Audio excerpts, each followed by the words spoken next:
Welcome into the SEMO Sports edition of Hawks Nest. I'm Clay Harrell, joined by Leon Miller, and we have a lot to get into. It's a big weekend ahead in SEMO Sports. But Leon, how's it going today? It's always going well. I'm at the Hawks Nest. I feel good.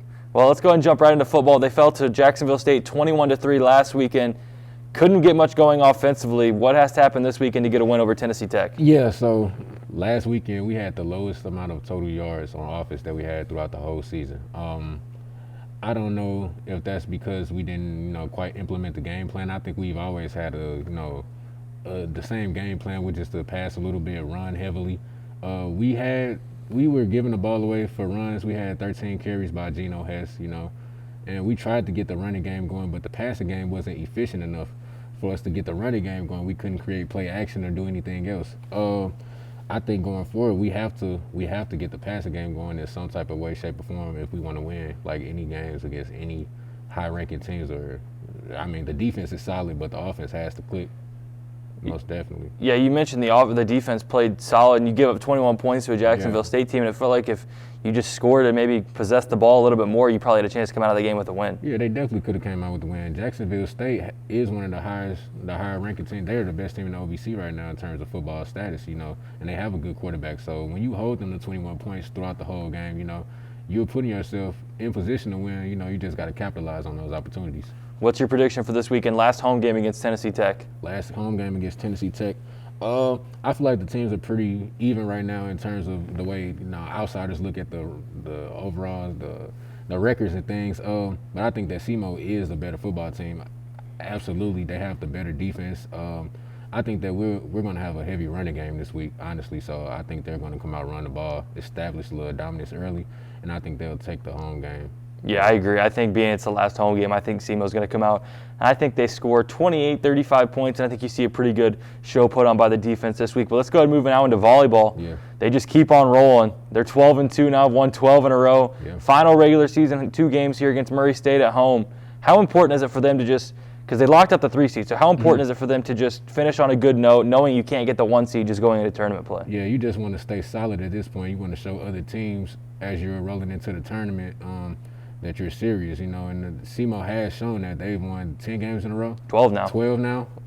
They're going to win 14 games in a row. So it's like when you're winning like that and other teams see that, they kind of start to plan differently around you. So you want to have that confidence going into the tournament, definitely. Well, the top 2 seeds now, Jacksonville State and Morehead State, they play this weekend. They're both 14-0. Yeah. So you'll see what happens there. SEMO, obviously, with the 3 seed. It'll be interesting to see how that tournament plays out, but I think if you're SEMO, like you said, just kind of finishing on a good note, just getting into the tournament, winning 14 in a row, I agree with that prediction. If you take away those few losses that we had early in the season, we 14-0 too. So Jacksonville State. Hey, so I think they will do good in the tournament, though. They definitely want to establish their confidence going forward as well. Defending tournament champions as well, and I agree. They'll finish on a good note. They'll move into tournament play, and they'll be red hot, and they'll be having to take down a pretty good team in either Jacksonville State, Morehead State, or whoever that comes up in the OVC tournament. But on the baseball side of things now, baseball gets EIU this weekend. What's got to happen? What's your prediction? SEMO's 4-2, EIU's 2-4 in league play. Well, my prediction this week for baseball is they just have to get a little more consistent on the defense of the pitching and of things. We gave up a lot of runs in this last series in just one game. We gave up 21 runs, in the last series. So we have to establish that pitching, and get a little defense going. The offense, I believe, we're hitting. We have Tyler, who's batting, a high 3. Tyler Wilbur's batting 347 this year, yeah. 347, We're bringing in RBIs and everything, but we have to get that pitching established. That's the way we're going to have to win going forward. I think it's going to be interesting to see how the pitching is impacted going into this weekend, because you mentioned the loss to SIU on Wednesday where they gave up 21 runs. Yeah. It'll be interesting to see what the fatigue level's like for those pitchers. I think that's not something that you want to look at and focus on too heavily, just because SIU is a good team. They're 18-1 now. They're 22nd in the nation in some rankings. So that's obviously a very good baseball team that you lost to. But I think it's going to be interesting to see how your pitching is affected going forward. I think offensively, Connor Basler has 13 RBIs to lead the team. So I think you're in a pretty good spot from that standpoint. But I think with baseball, it's a little bit different than some of these other sports. Like volleyball, you look at, you can win 2 games, and they probably should win 2 games. Yeah. Baseball, you're like, hey, if you can take 2 or 3 in just a series, you can kind of get away with the loss. And I think 2 or 3 is fair. Yeah, I think 2 and 3 is fair, and I think that they could actually, they maybe could sweep the series. It depends on how the first 2 games go really in the series, but we don't got no scrubs on the baseball team. I think they'll be all right. First 2 games will tell a lot in that series. Yeah. Let's go and kick it over to Ashley Ellis, who's with some members of the SEMO Softball team as they get ready for their home series with Morehead State. Hi, I'm Ashley Ellis, and I'm here with junior Danina Martin and sophomore Anna Griffin. Danina, how do you feel about the team going into the second half of the season?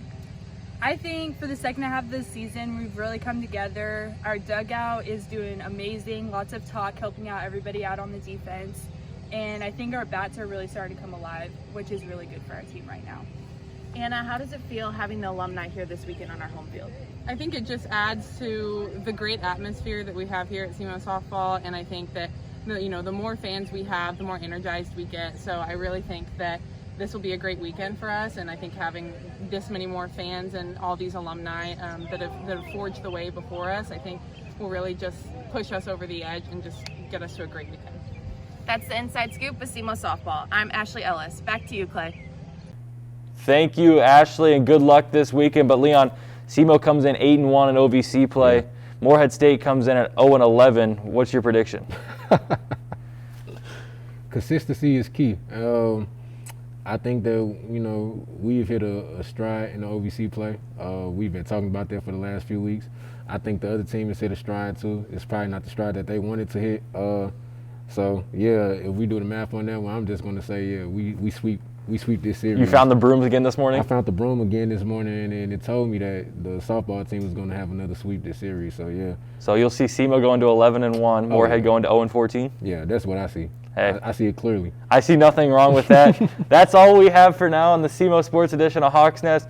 No SEMO Sports Edition next week due to Good Friday. But we say have a great weekend.